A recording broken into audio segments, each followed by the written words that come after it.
श्री शिवाय नमस्तुभ्यम। दोस्तों, जैसा कि दोस्तों आप सब जानते हो, कल है मंगलवार का दिन और मंगलवार के दिन पड़ रही है अमावस्या तिथि। दोस्तों, आपको बता दें कि जो अमावस्या तिथि की शुरुआत है वो 7 मई को सुबह 11:41 पर और इसका जो समापन है 8 मई को सुबह 8:52 पर इसका समापन हो जाएगा। तो दोस्तों, उदय तिथि के जो अनुसार जो अमावस्या तिथि मनाई जाएगी वो 8 तारीख को यानी कि बुधवार के दिन ही मनानी चाहिए। पर दोस्तों, जो आपको उपाय करने हैं ना वो आपको शाम के समय ही करने हैं, क्योंकि 8 मई को जो अमावस्या तिथि का समापन है वो सुबह 8:52 पर हो जाएगा। तो आपको उपाय शाम के समय ही करने हैं। 7 मई को आप उपाय कर सकते हो। तो दोस्तों, बस आपको 5 गेहूं के दाने से अचूक उपाय करना है। यदि आप इस उपाय करते हो तो जो भी आपकी मनोकामना होगी ना, चाहे वो धन को लेकर हो, व्यापार को लेकर हो, नौकरी को लेकर हो, या फिर आपके जीवन की कोई अधूरी मनोकामना हो जो काफ़ी दिनों से अधूरी पड़ी है, तो इस उपाय को अवश्य कीजिएगा।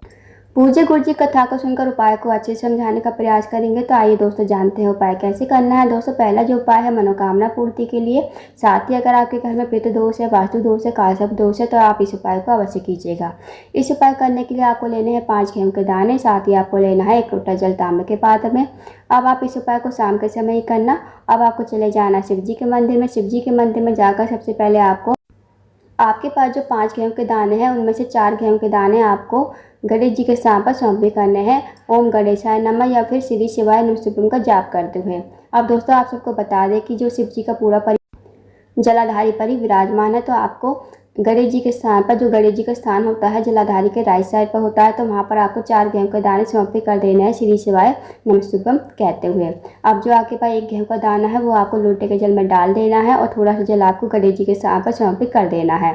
फिर इस लोटे के जल को हाथ में लेना है। भगवान से प्रार्थना करनी है कि हे महादेव, मेरे घर में पितृ दोष है, वास्तु दोष है, कालसर्प दोष है, मेरी ये मनोकामना है, धन को लेकर, व्यापार को लेकर आप मेरी मनोकामना को पूर्ण करें। उसके बाद आपको 1 लोटा जल श्री शिवाय नमस्तुभ्यम कहते हुए धीरे धीरे समर्पित कर देना है। अब आपको मंदिर बैठना है, श्री शिवाय नमस्तुभ्यम का जाप करना है। फिर आपको भगवान को प्रणाम करके विनती करके आपको अपने घर पर आ जाना है। तो दोस्तों, जरूर कीजिएगा, बहुत ही अचूक विशेष उपाय है। अब जानते हैं दोस्तों अगले उपाय के बारे में। दोस्तों, अगर आपके घर में पितृ दोष है, वास्तु दोष है, कालसर्प दोष है, दोस्तों देखिए, अगर आपके घर में पितृ दोष होगा ना तो आपके घर में हमेशा बीमारियां बनी रहेंगी, धन नहीं टिकेगा। धन आएगा पर पता नहीं कब में कब चला जाएगा, कुछ नहीं पता चलेगा। साथ ही अगर आपके बच्चे पढ़ाई करते हैं, उनकी पढ़ाई कंप्लीट नहीं हो पाती है, बच्चे पढ़ते नहीं हैं, उनका मन पढ़ाई में नहीं लगता है, तो ये जो सारे दोष होते हैं ना, पितृ दोष के लक्षण होते हैं। अगर आपके घर में भी हमेशा लड़ाई झगड़ा होता रहता है, छोटी छोटी बातों पर झगड़ा हो जाता है, घर में सुख शांति समृद्धि बिल्कुल भी नहीं है, तो आप समझ लीजिए कि आपके घर में पितृ दोष है। तो आपको एक उपाय करना है। इस उपाय को आपको शाम के समय यानी कि 7 मई मंगलवार के दिन आपको इस उपाय को करना है। आपको क्या करना है दोस्तों, आपको लेना है 1 दीपक। दीपक चाहे आप मिट्टी का ले लो, चाहे आटे का। अगर आप आटे का दीपक लेते हो ना तो आपको बिना छना हुआ आटा लेना है और उसमें नमक नहीं डालना है, इस बात का ध्यान रखना। अब दोस्तों, आपको लंबी बाती का घी का दीपक तैयार करना है और इस दीपक को आपको लेकर चले जाना है जहाँ भी आपके घर के आसपास कुआं, तालाब, बावड़ी, सरोवर हो ना, आप इस दीपक को वहाँ पर लेकर चले जाइए। सबसे पहले आप दीपक को प्लेट में रखिए तैयार करके और इस दीपक को आपको शाम के समय यानी कि प्रदोष काल में दीपक को लेकर चले जाइए। जहाँ भी आपके घर के आसपास कुआं, तालाब, बावड़ी, सरोवर हो वहाँ पर आप चले जाइए। कुआं, तालाब, बावड़ी, सरोवर के पास पहुंचकर आपको सबसे पहले एक बात का ध्यान रखना है। आपको जो दीपक की जो लंबी बाती का दीपक बनाया है ना आपने, लंबी बाती का जो बाती का मुख होगा ना वो आपको दक्षिण दिशा की तरफ करना है, क्योंकि जो पितरों का जो स्थान होता है ना वो दक्षिण दिशा की तरफ ही होता है। इसलिए बाती का मुख आपको दक्षिण दिशा की तरफ रखना है और आपको ये दीपक पितृ मतलब अपने पितरों का नाम लेते हुए, पितरों को याद करते हुए, अगर आपको पितरों का नाम याद है पितरों का नाम ले लीजिए। अगर आपको पितरों का नाम याद नहीं है तो आप मन ही मन उनका स्मरण कर लीजिए और इस दीपक को आपको जला देना, प्रज्वलित कर देना है। सबसे पहले आप कुआं, तालाब, बावड़ी, सरोवर के पास पहुंचकर अच्छा सा स्थान देखिएगा। अच्छा सा स्थान दिख जाए तो आप इस दीपक को वहीं पर रख दीजिए और इस दीपक को जो मुख है, जो बाती का मुख है, वो आपको दक्षिण दिशा की तरफ रखना है और अपने पितरों का नाम लेते हुए और पितरों का मन ही मन स्मरण करते हुए दीपक को आपको प्रज्वलित कर देना है। अपने पितरों से प्रार्थना करनी है कि हे पितृदेव, आप हमारे घर में सुख शांति बनाए रखिए, हमारे घर में कभी कलह कलेश ना हो और आपकी जो कृपा है हम पर बनी रहे। बस दोस्तों आपको एक छोटा सा उपाय करना है। शाम के समय इस उपाय को अमावस्या तिथि के दिन करके आइएगा। पूज्य गुरुजी प्रदीप मिश्रा जी ने ये उपाय जो है अपनी कथा में बताया था। जो भी व्यक्ति, जो भी महिला इस उपाय करके आएगा, उसके घर से जो भी पितृ दोष है वो समाप्त हो जाएगा हमेशा के लिए, और उसके जो भी काम है, अटके हुए काम है, वो काम आपके बनने लगेंगे। दोस्तों मान लीजिए अगर आपके घर के आसपास कुआं, तालाब, बावी, सरोवर नहीं है तो आप इस उपाय को कहाँ करोगे?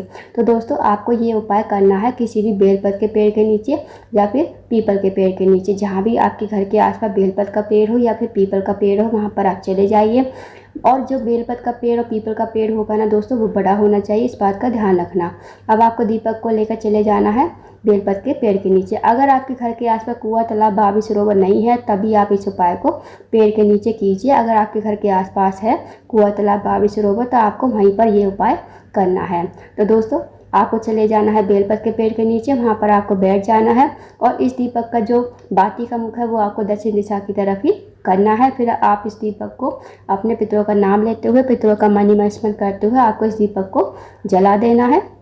उसके बाद आपको अपने पितरों से प्रार्थना कर लेनी है कि हे पितृदेव, हे पितृ देवता, हमारे घर में सुख शांति समृद्धि हमेशा बनी रहे, हमारे घर में कभी लड़ाई झगड़ा ना हो, हम पर आपकी कृपा हमेशा बनी रहे।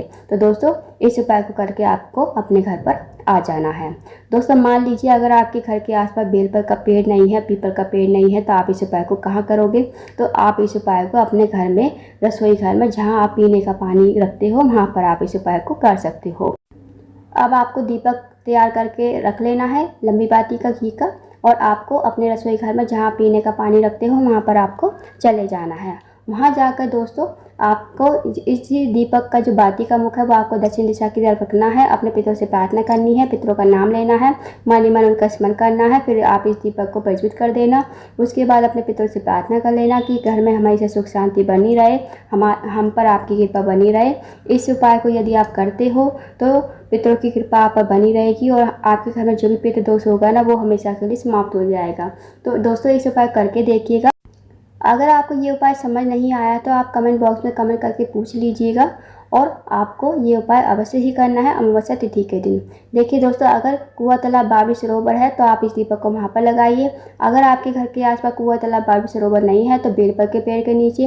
अगर बेलपत्र का पेड़ भी नहीं है तो आप इस उपाय को अपने घर पर जहाँ पीने का पानी रखते हो वहाँ पर आप इस उपाय को कर लीजिए। जो भी आपके घर में पितृ दोष होगा, वास्तु दोष होगा, कालसर्प दोष होगा, वो सारे दोष आपके खत्म हो जाएंगे। तो इस उपाय को अवश्य कीजिएगा। अब जानते हैं दोस्तों अगले उपाय के बारे में। दोस्तों अगला जो उपाय है वो बहुत ही ज़्यादा विशेष है। अगर आपके जीवन में धन की कमी है, पैसों की तंगी, आर्थिक तंगी से बहुत ज़्यादा परेशान हो, आपके घर में माता लक्ष्मी का वास नहीं है, माता लक्ष्मी आपसे रूठी हुई है, तो इस उपाय को अवश्य कीजिए। इस उपाय करने के लिए आपको लेने हैं 2 कने के फूल, 1 लोटा जल तांबे के पात्र में। अब आपको चले जाना है शिव जी के मंदिर में। शिव जी के मंदिर में जाकर सबसे पहले आपको 1 लोटा जल शिवलिंग के ऊपर श्री शिवाय नमः कहते हुए समर्पित कर देना है। उसके बाद जो दोस्तों 2 कने के फूल है वो आपको अपने हाथ में रखने हैं। भगवान से प्रार्थना करनी है कि हे महादेव, मेरे जीवन में धन की कमी है, पैसों की तंगी है, आर्थिक तंगी से बहुत ज़्यादा परेशान हूँ, हमारे घर में माता लक्ष्मी का वास नहीं है, माता लक्ष्मी हमसे रूठी हुई है।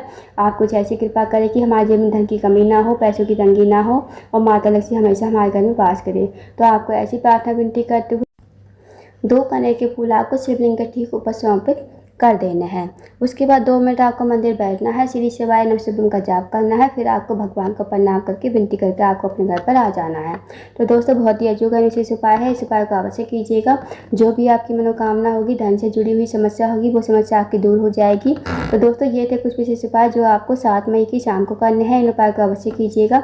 अगर आपको जानकारी पसंद आई हो, वीडियो को लाइक करें, शेयर करें, चैनल को जरूर सब्सक्राइब करें। कमेंट बॉक्स में श्री शिवाय नमः हर महादेव जरूर लिखें।